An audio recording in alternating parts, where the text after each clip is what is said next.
In the fall of 2024, we were approached by a private equity group that we've worked on multiple portfolios with over the past 5 years. They were spinning up a new platform that was in the pet and health wellness space. They were starting from day one. They had approached a former CEO that they had worked with on these types of portfolios in the past. There was no HR infrastructure, there was no real build out. They were starting from ground zero, and our job was to build out the HR function to better understand what they were doing from a compliance standpoint, what their processes looked like, how we could help improve those, how to just make the workplace better, and then how to also coincide that with their brand that they were looking to achieve as a new company. What we did was come in and evaluate and assess what was in place, what was needed, what was broken, how we could support.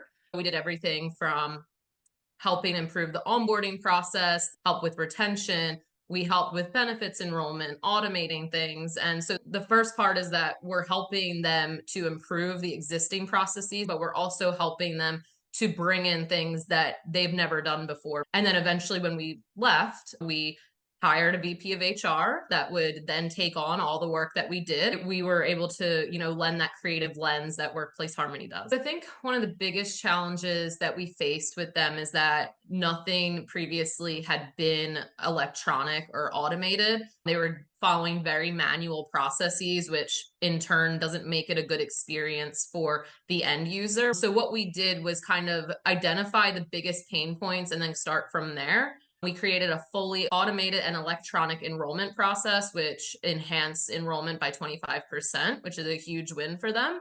We also revamped the onboarding process as a whole. 30% of employees will leave a job based on their onboarding experience. So it's really critical to have that in place and as in best shape as it can be. The biggest challenge we always face is getting the former owner on board with the changes we're looking to implement.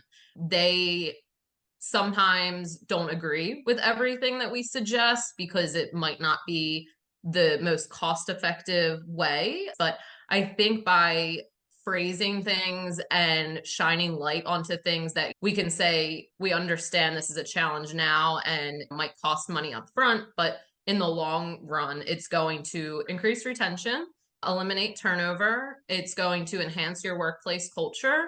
So it's really an investment in your people. In the beginning, when we had first started working with the one brand under the holdings company, we were seeing turnover, maybe like 3 to 4 employees a week, which is not a good figure to have. And then by the end, about a year later, we were seeing 1 to 2 a month. So that is a huge win for us. The CEO was very, very receptive to my ideas and suggestions, which is really, really appreciated and goes a long way in doing the work that we do. So I know that they were really supportive of every change that we implemented and the direction that we took. And he told us so on multiple occasions. You don't always get positive feedback, and that's okay.